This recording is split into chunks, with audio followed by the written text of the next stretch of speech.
بسم الله الرحمن الرحيم. الرحمن علم القرآن، خلق الإنسان علمه البيان. الشمس والقمر بحسبان، والنجم والشجر يسجدان.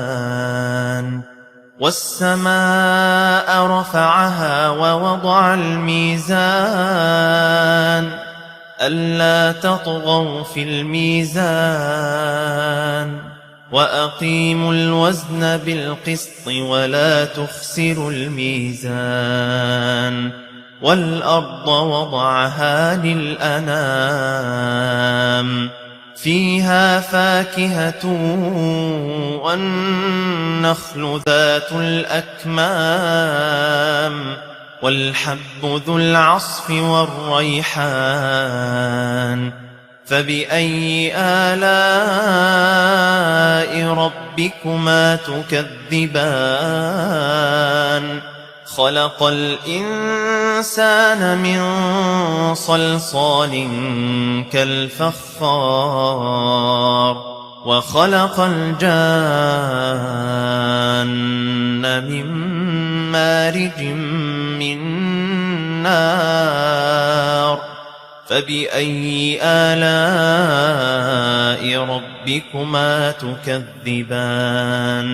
رب المشرقين ورب المغربين، فبأي آلاء ربكما تكذبان؟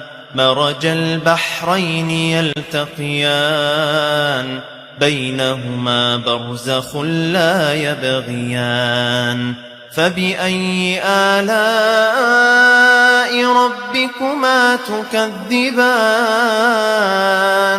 يخرج منهما اللؤلؤ والمرجان. فبأي آلاء ربكما تكذبان؟ وله الجوار المنشآت في البحر كالأعلام. فبأي آلاء ربكما تكذبان؟ كل من عليها فان، كل من عليها فان، ويبقى وجه ربك ذو الجلال والإكرام. فبأي آلاء ربكما تكذبان؟ يسأله من في السماوات والأرض كل يوم هو في شأن. فبأي آلاء ربكما تكذبان؟ سنفرغ لكم أيها الثقلان. فبأي آلاء ربكما تكذبان؟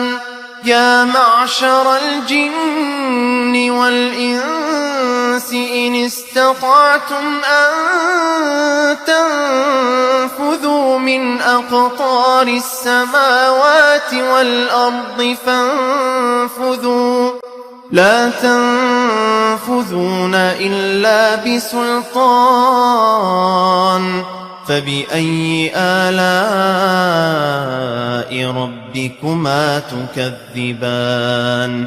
يرسل عليكما شواظ من نار ونحاس فلا تنتصران. فبأي آلاء ربكما تكذبان؟ فإذا انشقت السماء فكانت وردة كالدهان. فبأي آلاء ربكما تكذبان؟ فيومئذ لا يسأل عن ذنبه إنس ولا جان فبأي آلاء ربكما تكذبان يعرف المجرمون بسيماهم فيؤخذ بالنواصي والأقدام فبأي آلاء ربكما تكذبان